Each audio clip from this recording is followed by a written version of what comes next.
Cuando yo era niño, recuerdo que nunca sentí un gran apego por el anime. Todos mis compañeros en la escuela siempre hablaban de series como Dragon Ball, Naruto, Pokémon, pero por alguna razón yo siempre me sentí muy alejado de todo eso.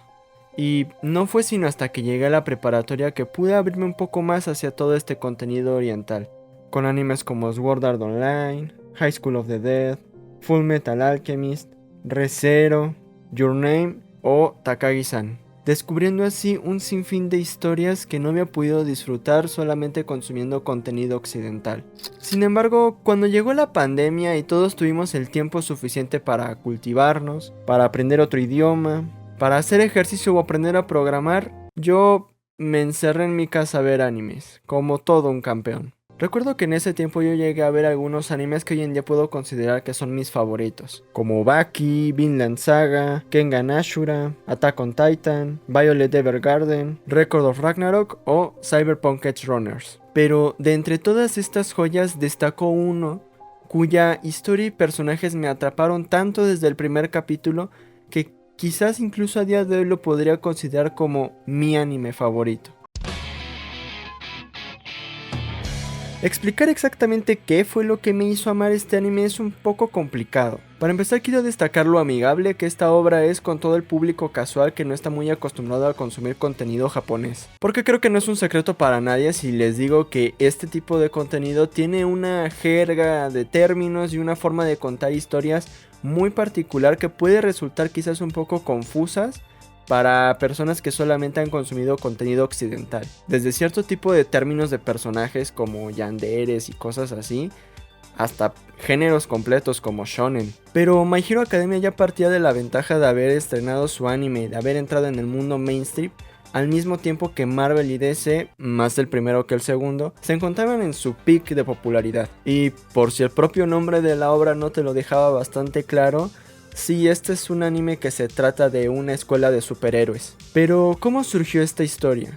¿Quién es el autor responsable detrás de esta obra y cuál es la historia detrás de la adaptación al anime? Kohei Horikoshi es un mangaka e ilustrador nacido en 1986 en la prefectura de Aichi, Japón, siendo desde muy joven un gran admirador de las obras como Dragon Ball, Naruto, Akira y One Piece, además de ser un gran fan de los superhéroes estadounidenses, particularmente de Spider-Man.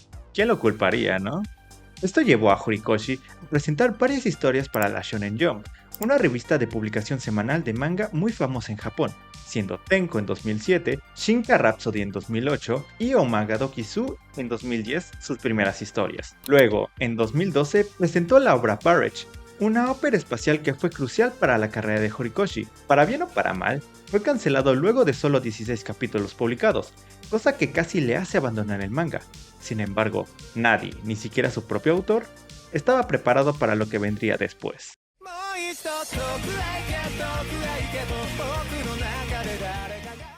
En 2014 se publicó el primer episodio de Boku no Hero Academia, o My Hero Academia para los compas, la cual fue el inicio de una serialización de una de sus primeras historias autoconclusivas, buscando llevar las historias de cómics de superhéroes al público japonés. Oigan, sí, muy buena la historia del autor y todo eso, pero ¿de qué trata realmente My Hero Academia?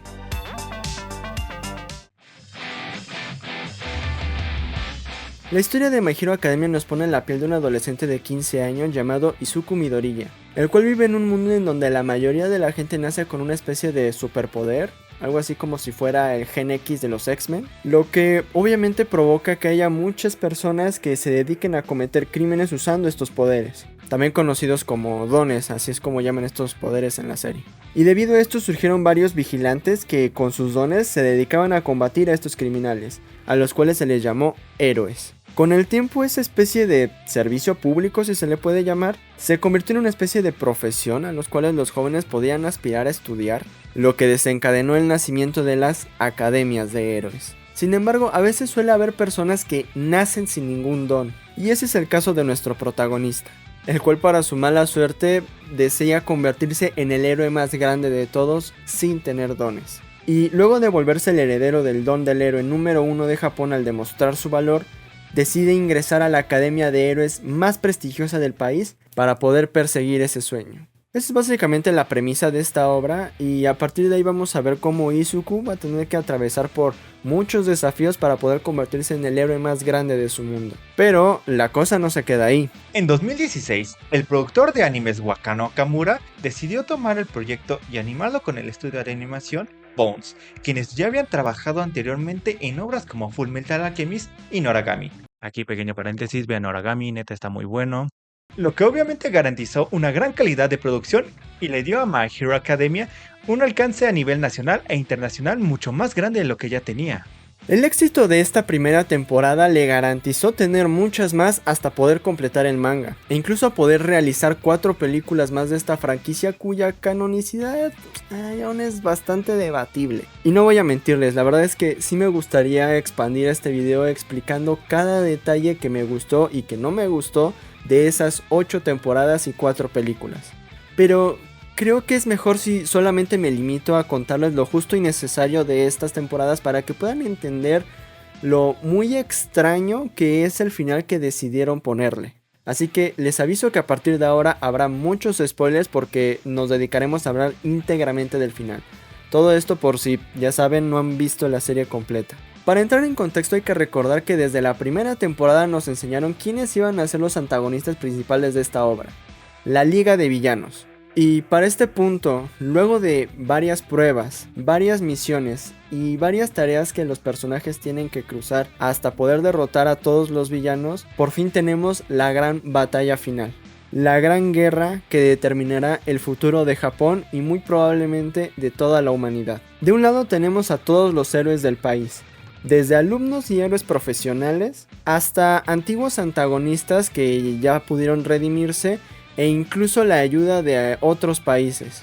Y por el otro lado tenemos a la Liga de Villanos, representados por el mal encarnado, All for One, y su sucesor, Tomura Shigaraki, también conocido como el Loquito del Centro. La batalla en sí se divide en varios grupos esparcidos por todo el país, gracias a una estrategia que armaron los héroes para poder tener una ventaja sobre el escenario. Pero digamos que las 4 más importantes son la de Deku y Shigaraki en la Academia Flotante, la de Uraraka, Asui, mi vieja güey, y Toga en un terreno baldío, Shoto Todoroki y toda su familia contra Dabi, que para este punto ya sabemos que es el hermano perdido Toya, y bueno, ya tenemos que comprender todo el peso que eso implica, y All Might con su traje futurista de Iron Man contra All for One. Hay más peleas desarrollándose por ahí, pero vamos a ser sinceros, yo creo que a nadie le importan esas peleas. Lo cierto es que estas 4 peleas engloban los 4 conflictos más grandes de la obra, que siguen abiertos y que consiguen por fin su conclusión en esta gran batalla.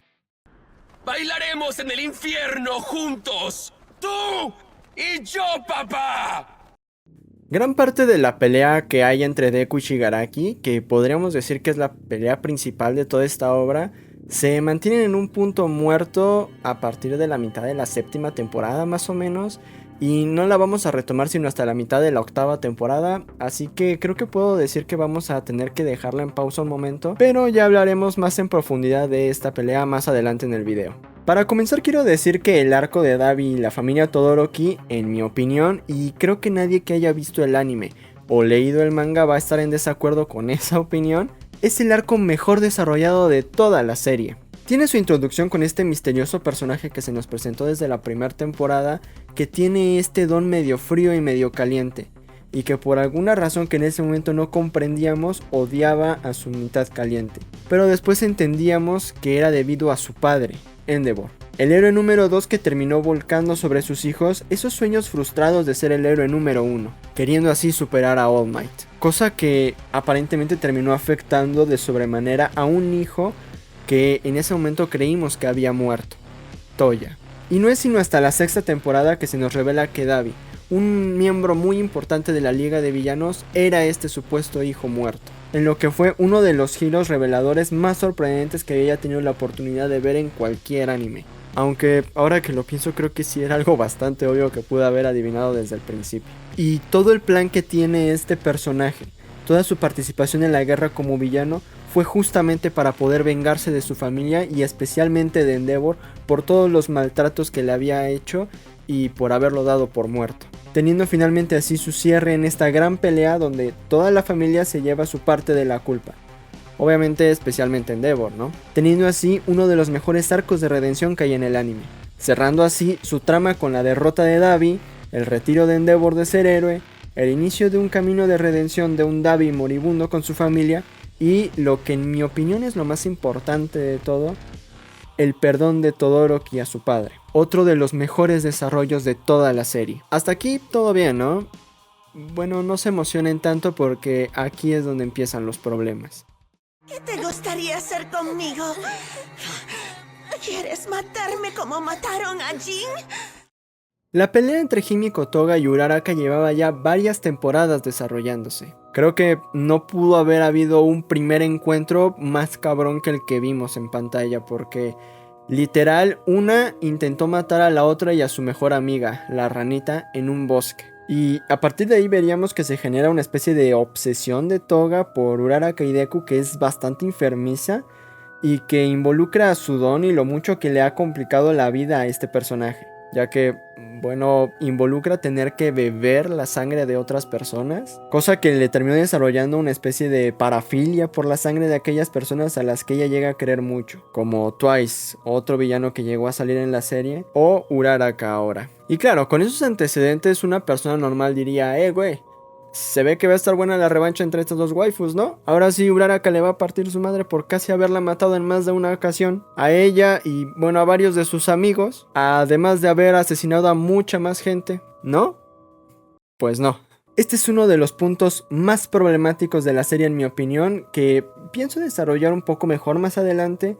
Pero la idea es simple. Uraraka, en lugar de tratar a la criminal asesina de Toga como una criminal asesina, termina victimizándola y según ella quiere salvarla porque en su infancia sufrió mucho por el tipo de don que tiene y gracias a eso terminó lastimando a mucha más gente. En la batalla final vemos cómo Toga termina bebiendo un poco de la sangre de Twice, que ya estaba muerto a estas alturas de la historia, para poder utilizar su don de multiplicar y así crear un ejército para poder poner en jaque a los héroes. Por cierto, hace falta que aclare que con poner en jaque me refiero a que casi mata a todos los héroes que había ahí, incluida a Asui, que es muy probablemente la mejor amiga de Uraraka. Bueno, en ese escenario Uraraka logra encontrar a la verdadera Toga y en medio del forcejeo esta última logra apuñalar en el estómago a la heroína y es aquí donde sucede la escena más cringe de toda la serie, al menos en mi opinión.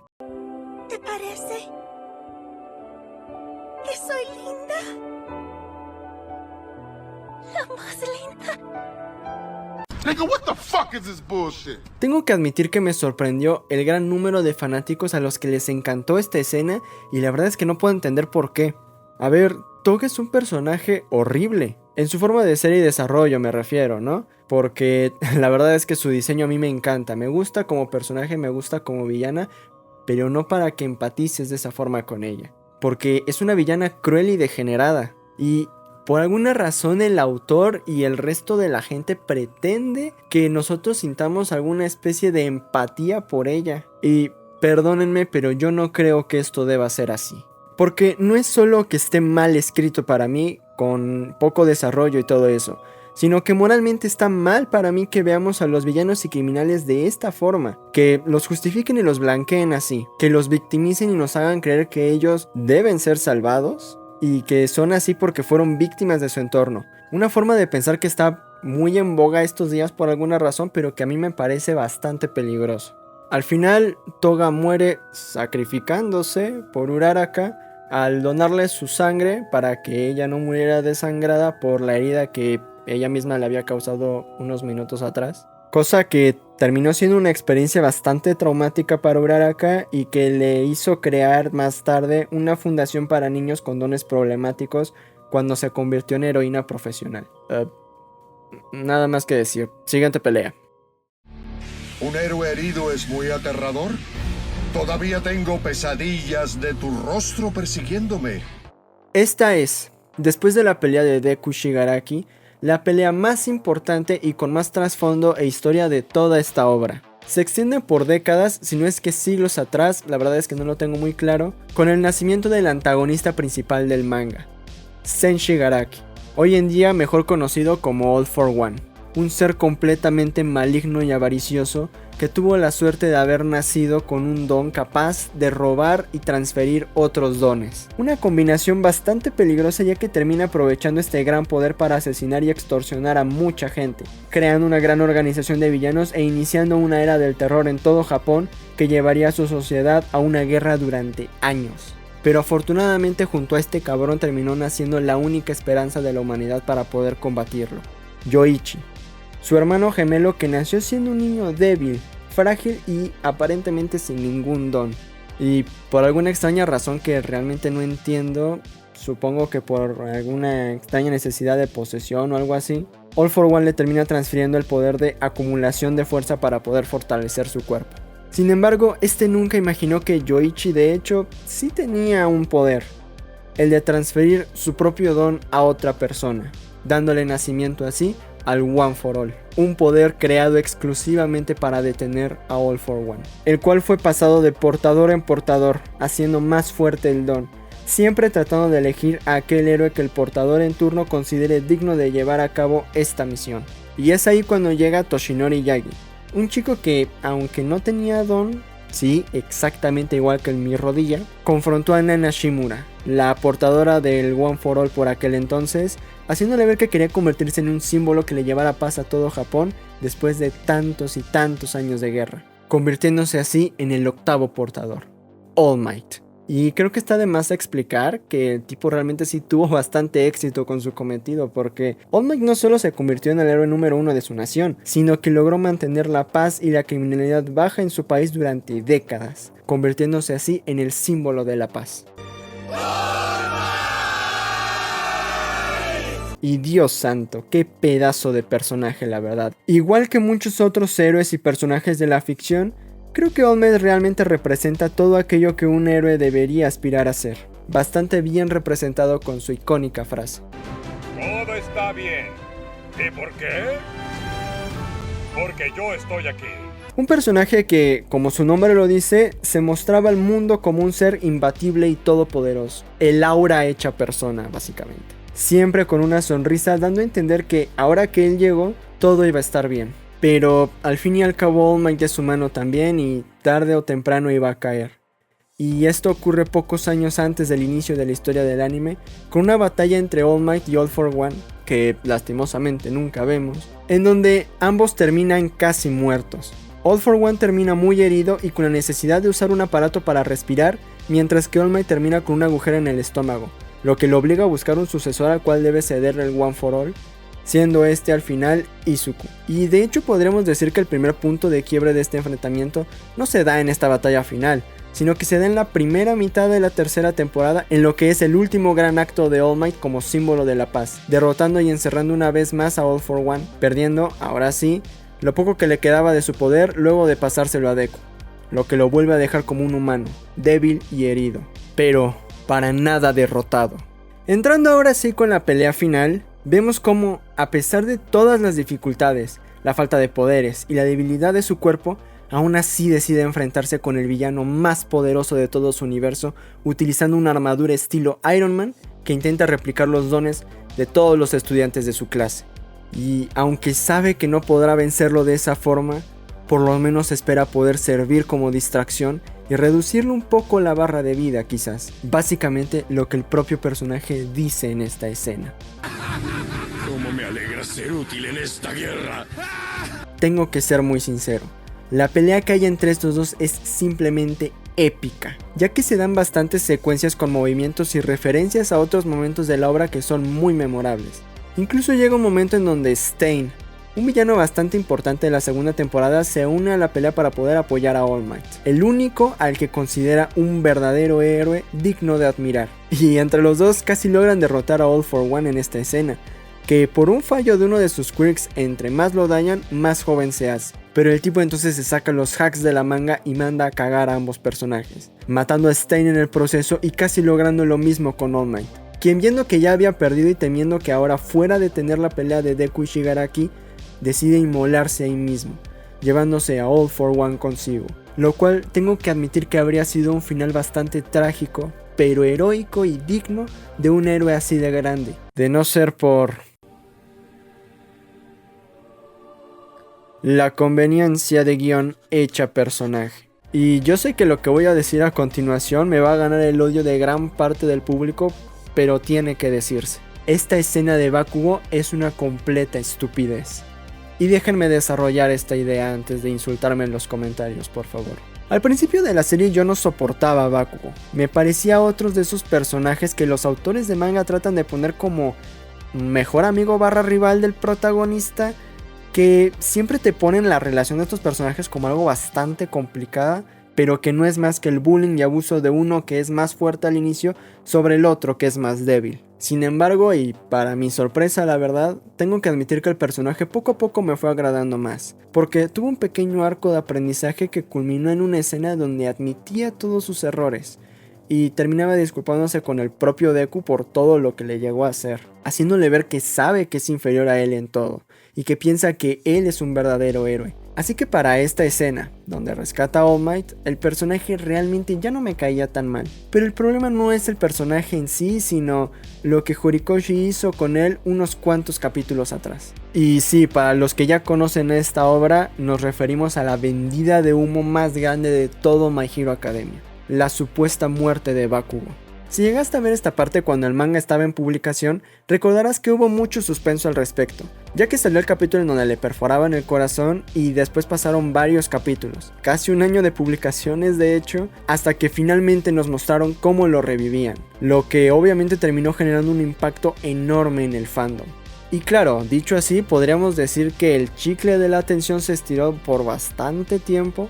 Pero si en lugar de verlo así en el manga lo viste ya cuando se transmitió en el anime, o peor aún cuando ya había acabado la emisión semanal de la última temporada, verás que Bakugo muere y a los pocos capítulos ya está de vuelta en la pelea y con un enorme power up además, el cual por alguna razón lo puso casi a la par de All for One, el villano principal de la serie, o sea, what the fuck, salvando a All Might de su memorable muerte y venciendo al villano principal de la obra, haciéndolo desaparecer luego de haberse transformado en un bebé. Sí, es cierto, las secuencias de acción y la animación en este anime son una joya, pero el problema es más bien argumental. Es el cómo Horikoshi no fue capaz de construir la muerte de estos personajes de manera correcta y de mantenerlo en su obra. Algo que de hecho se le ha criticado bastante al autor porque parece como que al tipo le faltan huevos como para tomar decisiones y mantener las consecuencias de dichas acciones. Porque sí, yo soy uno de los que cree que All Might debió morir en esta pelea, dejándolo como uno de los héroes más grandes de todo el anime y cerrando su ciclo, dejándole el paso libre a su sucesor. Pero no, prefirieron hacer que Bakugo lo salvara.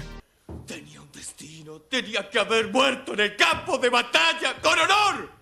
¡Ese era mi destino! Y tú me lo robaste.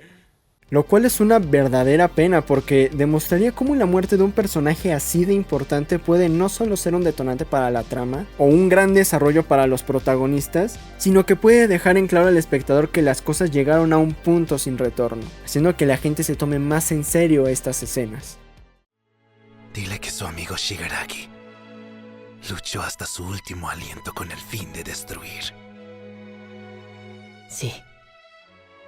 Y lo destruiste. Finalmente, la pelea principal de esta gran guerra. Supuestamente, ¿no? Porque como ya dije antes, mantuvieron esta pelea en un punto muerto durante casi media temporada, en lo que terminaban de resolver las otras tramas que ya tratamos aquí, pero bueno. ¿Cuál es entonces el gran trasfondo de este enfrentamiento? Al buen Deku, pues ya lo conocen, es un chico que nació sin poderes y luego de demostrarle un gran valor y sentido de heroísmo a All Might, se vuelve su sucesor al heredar el One for All. A partir de ahí, las siguientes temporadas nos mostrarían su entrenamiento para poder dominar este gran poder. Al principio solo podría utilizar el don de superfuerza, el cual era tanta que hasta se le rompían los huesos cada vez que lo usaba. Pero poco a poco pudo fortalecerse para poder usarlo al 100%. Y más adelante fue desbloqueando, por decirlo así, los dones de los otros portadores anteriores del One for All, lo que lo convirtió en un personaje súper roto y con bastantes posibilidades de derrotar al personaje más fuerte de toda la obra, Tomura Shigaraki. Este tipo de acá tiene una historia un poco más complicada y misteriosa que la de Deku. La primera vez que vi la primera temporada de esta serie tengo que admitir que Shigaraki me pareció un personaje bastante meh.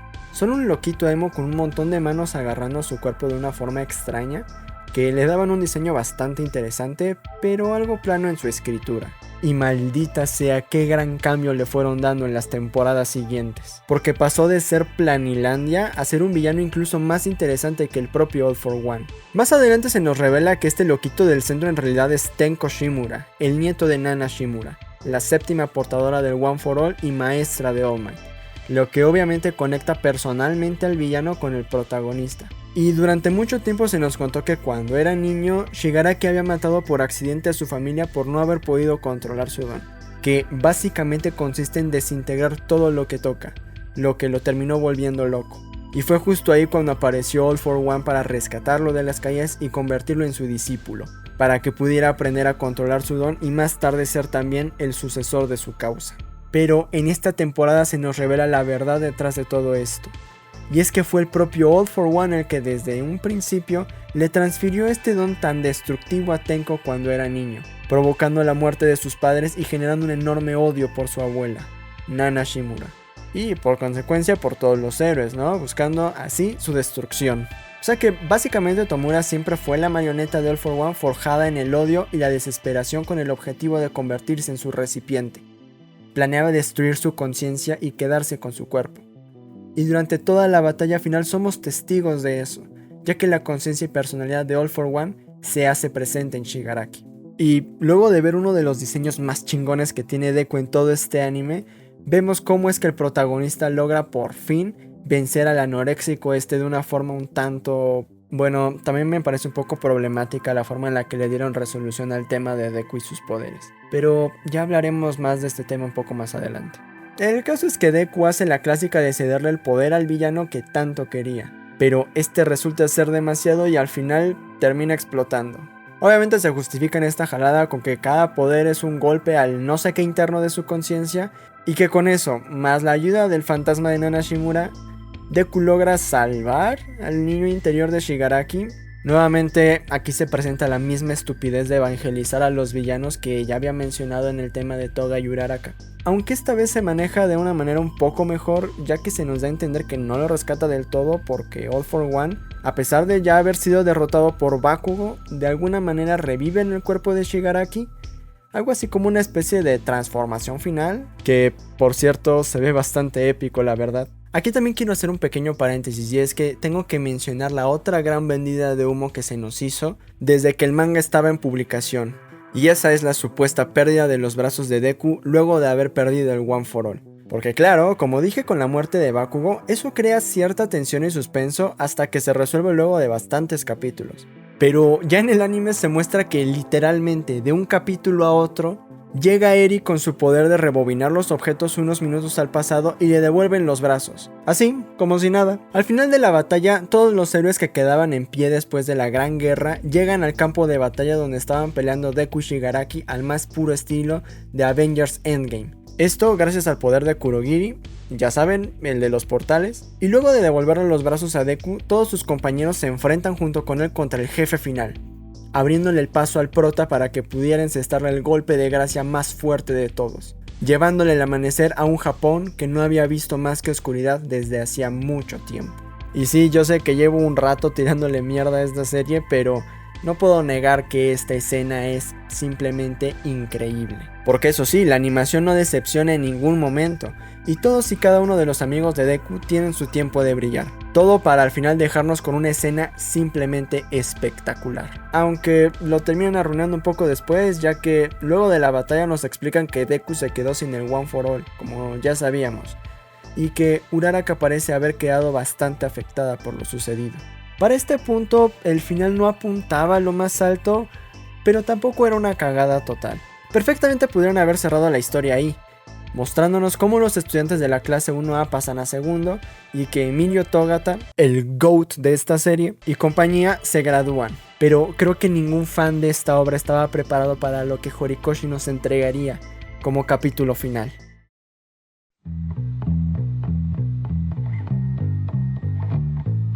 El 5 de agosto del 2024 se publicó el capítulo 430 del manga, en donde podemos ver qué fue de estos personajes luego de haber ganado la guerra. El capítulo inicia con Deku hablándole al espectador en una voz en off, narrando los sucesos posteriores a la guerra, recordando cómo fue la graduación de la clase 1A. además de ponernos un poco al corriente de cómo es actualmente su vida y la de sus amigos luego de un time skip de 8 años. Se nos cuenta que Izuku ahora se dedica a dar clases en la UA, y todo su mundo parece haber cambiado un poco, ya que la carrera de heroísmo parece haber perdido popularidad, haciendo que los estudiantes se decanten por otras carreras. Que hay una especie de paralelismo de este chico nuevo con el Deku de la primera temporada, mostrándonos que quiere convertirse en un héroe tan grande como All Might. Al mismo tiempo, vemos a Deku caminar por las calles de su ciudad mientras nos cuenta cómo sus amigos siguen sus carreras como héroes, teniendo grandes triunfos en el mundo de la moda, la publicidad, las relaciones públicas, el activismo social e incluso algunos encabezando los rankings de popularidad, hasta que llega al parque donde está la estatua de All Might y se topa nuevamente con el chico de hace rato, cuando ambos quieren salvar a un niño que estaba a punto de caer al suelo, recordando a cuando él hizo lo mismo por Bakugo en los primeros capítulos, ya que Deku, tomando un papel más adulto y maduro en el lugar de All Might, le hace ver a este chico su gran valor y lo motiva a convertirse en un gran héroe, teniendo lugar así un último panel en donde Izuku camina nuevamente motivado hacia la UA, hasta que... ¡Te tardaste demasiado, joven Midoriya! Llega All Might de la nada para darle un último regalo a su alumno, un traje tecnológico al más puro estilo de Iron Man en forma de maletín para la conveniencia de nuestro prota, exactamente igual al que usó en la batalla contra All for One, solo que esta vez sí recrea los poderes que tenía con el One for All, y ahora sí nos muestran una última secuencia de Deku lanzándose a la aventura junto a sus demás amigos para continuar con su sueño de ser el héroe más grande de todos. Miren, no quiero ser grosero, pero... pues qué chingados es este final, la neta. A veces realmente me pregunto si Horikoshi leyó este final o si fue su editor el que quizás lo obligó a ponerlo como capítulo final. Pero es que simplemente hay tantas cosas que están mal con esta conclusión. Tantas que de verdad me hace pensar cuál de los shonen que han terminado en los últimos años tiene un peor final. Y a continuación voy a resumirles cuáles son, al menos en mi opinión, los 3 principales problemas que tiene este final. En primer lugar está el gran blanqueamiento que le hacen a los villanos. Creo que este punto ya quedó bastante claro durante el resumen de la batalla final, pero aún así me gustaría recalcar el cómo dejan mal parados a Deku y Uraraka principalmente al tratar a un par de desgraciados que no merecían tratarlos de esa forma tan benevolente. Y ok, de acuerdo, ellos podrán ser héroes y todo lo que tú quieras y podrán ver lo mejor en las personas incluso si son villanos. Pero su necesidad de querer salvar a estos genocidas hace que de verdad peligre la vida de gente que es inocente, como si la vida de estos 2 villanos valiera más, ¿entienden? Algo que no sé ustedes, pero a mi parecer hace ver a Deku y Uraraka como unas personas completamente alejadas de la realidad, y que en gran parte los hace culpables de lo que Shigaraki y Toga terminan haciendo durante la guerra. Porque en lugar de combatirlos y derrotarlos como es debido, se contienen lo suficiente como para que les dé tiempo de matar a más gente. Muy bien. En segundo lugar estaría el tema de la relación, o mejor dicho la no relación, de Deku y Uraraka. Miren, cuando este capítulo salió en el manga yo recuerdo haber buscado algunas críticas y análisis en YouTube para ver qué era lo que opinaba el fandom que normalmente se dedica al anime. Y me terminé topando con una chica que decía algo así como que no, que esto es más realista porque en la vida real, cuando uno está en esta etapa de la vida, es muy común enamorarse de algún compañero de la escuela y al final casi nunca pasa algo. Es normal que los chicos simplemente salgan y continúen con su vida sin haber formalizado algo con esta especie de amor platónico de la infancia. Estoy parafraseando un poco, ¿ok? Bueno, pues una puta mierda. Porque claro, eso podría ser verdad en el mundo real, pero gente, estamos hablando de una obra de ficción guionizada de superhéroes, por favor. Y para poder dejar bien en claro por qué me parece que este punto está mal ejecutado en la obra, quisiera que revisáramos rápidamente el concepto de sembrar y cosechar en la escritura de guiones y libros. Sembrar y cosechar en la escritura hace referencia a una colocación de elementos narrativos como objetos, personajes, problemas o subtramas que tendrán importancia más adelante en la historia.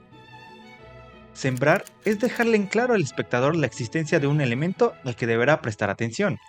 Por otro lado, está la cosecha de estos elementos, retomándolos en un punto importante de la historia para darles una resolución y bueno, darles su razón de ser. Un claro ejemplo que podemos nombrar de esto es la aparición de Thanos y las gemas del infinito en varias películas de los Avengers, en donde fuimos testigos de lo poderosas que son estos elementos por separado, para posteriormente reunirlos todos en una sola película e impactarnos todavía más por todo el problema que le causaron a los héroes, cumpliendo así las expectativas que se fueron formando entre los fans durante años. Y esto es justamente lo que está mal con la no relación de Deku y Uraraka, porque fue algo que se trabajó durante toda la serie. Desde la primera aparición de Uraraka hasta esa escena donde todos creímos que Deku se había confesado. Toda la bendita serie nos dejan claro lo mucho que esos dos se gustan. Te dejan claro que se apoyan mutuamente y que están dispuestos a hacer cosas loquísimas por salvar al otro. Además de la increíble química que tienen los personajes, al punto de compartir también ese extraño sentimiento de salvar a los villanos. Todo en su desarrollo nos daba pie a que terminarían juntos. Era algo que podríamos decir que todos sabíamos que iba a pasar, pero que no sabíamos el cómo. Y al final, nada. Simplemente te dejan en claro que luego de graduarse estuvieron bastante desconectados el uno del otro durante 8 años. Rayos, incluso puedo recordar cómo se volvió viral entre el fandom ese meme de que a Deku lo habían cuqueado con quién sabe cuántos tipos en ese tiempo. Principalmente con Bakugo, con ese infame edit al panel final del capítulo que hace que ya no pueda verlo de forma normal. Maldito seas, fandom de My Hero Academia. Maldito seas. Pero, Fernando, ese no es el final del manga. Horikoshi al final escuchó a los fans y nos dio un capítulo que arreglaba todo lo que los fans estaban pidiendo. ¿En serio? ¿Eso hizo? ¿Nos dio lo que todos queríamos ver? Vamos a ver ese final.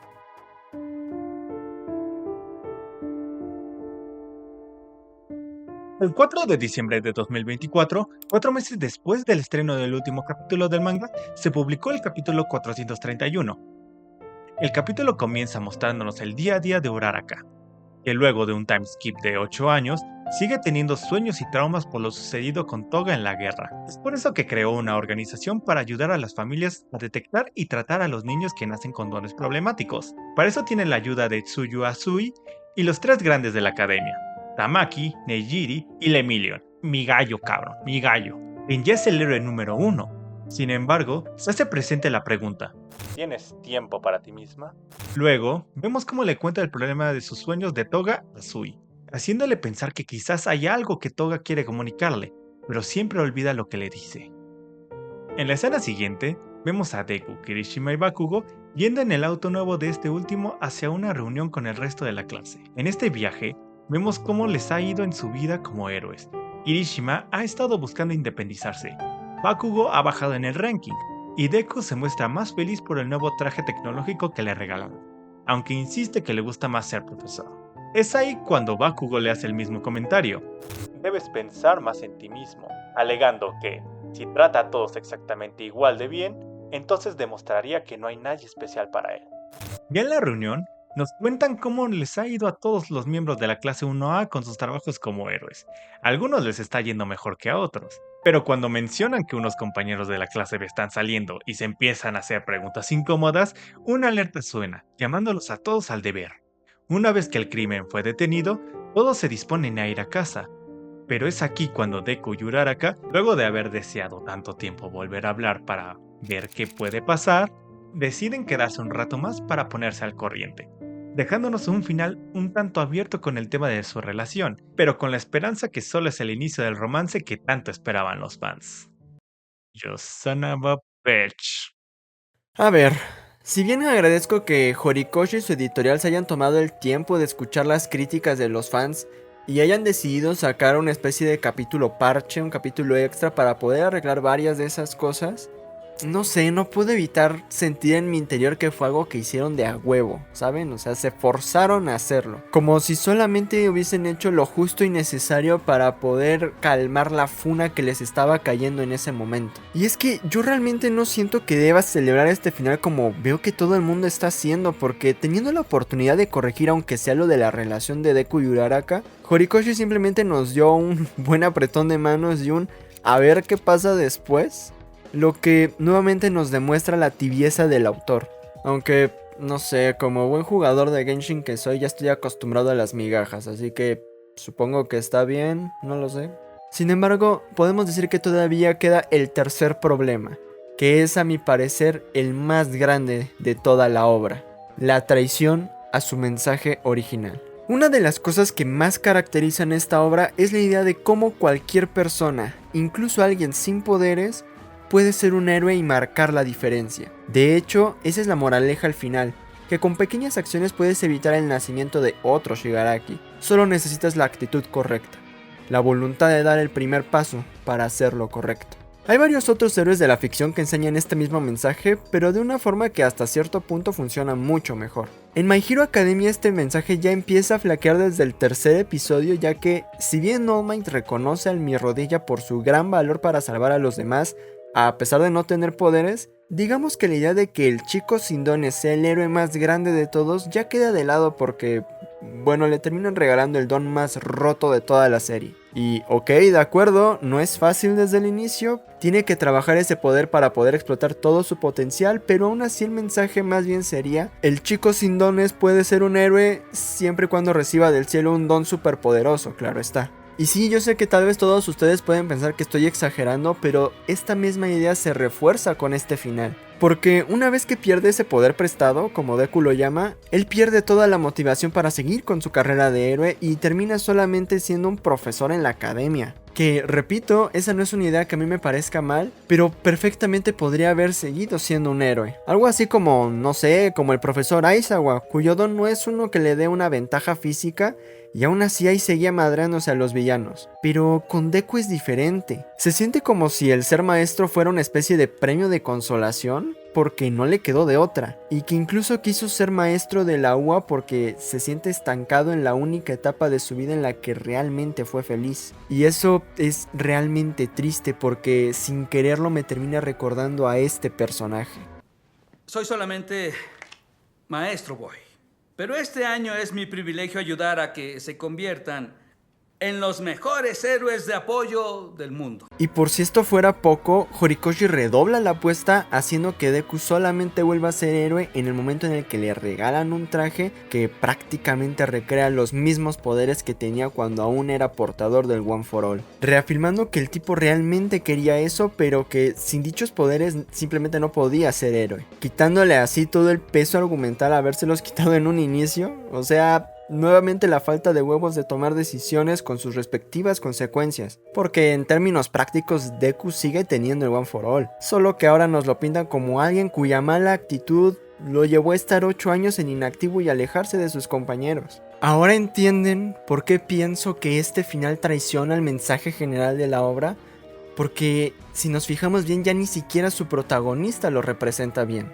Y es que tengo entendido que Deku en su concepción iba a ser un chico sin dones durante toda la obra, y aún así lograría convertirse en el héroe más grande de todos. No sé si esa era realmente la idea original de Horikoshi, pero de haber sido así, no sé, probablemente el mensaje general de la obra hubiese sido más consistente. Que al final pudiese escribir una especie de Batman o Iron Man del anime que realmente no tiene poderes, pero suple sus carencias físicas con armamento, tecnología y mucha inteligencia para hacer estrategias y usar los demás elementos de la obra a su favor, porque perfectamente tenía el potencial para hacer eso. En la obra vimos un montón de elementos y personajes que Deku sin poderes pudo haber usado para poder vencer a los villanos. Pero, no sé, creo que un protagonista con superpoderes vende más para la Shonen Jump, supongo.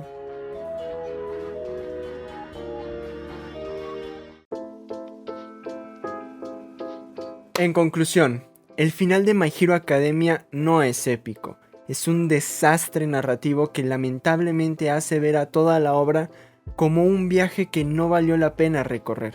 Te presentan grandes personajes, grandes villanos y una forma muy creativa de usar superpoderes que salen de lo cliché. Rayos, incluso su world building es uno digno de reconocer, ya que se siente tan vivo que incluso podría competir con los grandes, y que personalmente pienso que tiene mucho potencial para ampliar en las historias de otros seres e incluso de otros países.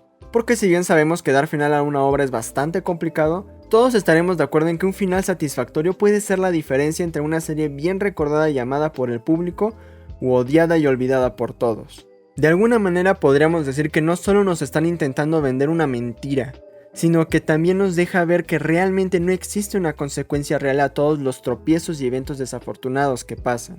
Como bien ya se mencionó, en un capítulo matas, mutilas y le quitas su don a los personajes, todo para que al capítulo o capítulos siguientes de alguna manera estos acontecimientos tengan una solución muy anticlimática.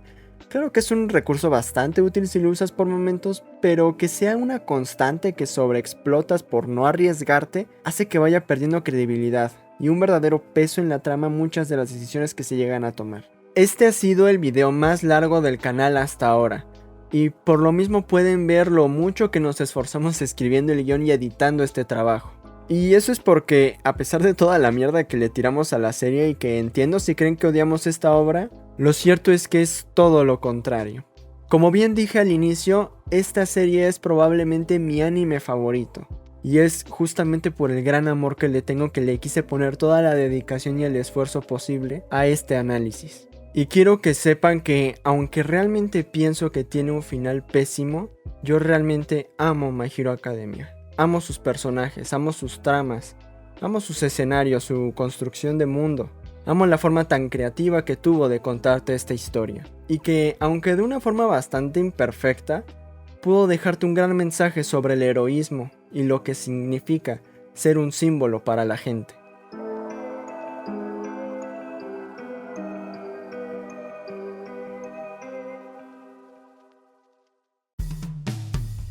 Y bueno, eso fue todo por el video de hoy. Vaya, sí que fue un largo viaje hasta acá, Pero honestamente espero que haya valido la pena y que les haya gustado este largo resumen de este final. Sé que habrá mucha gente que quizás no esté de acuerdo con nuestras opiniones, pero son libres de poder dejar la suya en los comentarios y los leeremos pacientemente. Nuevamente les recordamos que pueden seguirnos en nuestras demás redes sociales, X e Instagram, para tener más contenido. Sin nada más que decir, hasta luego.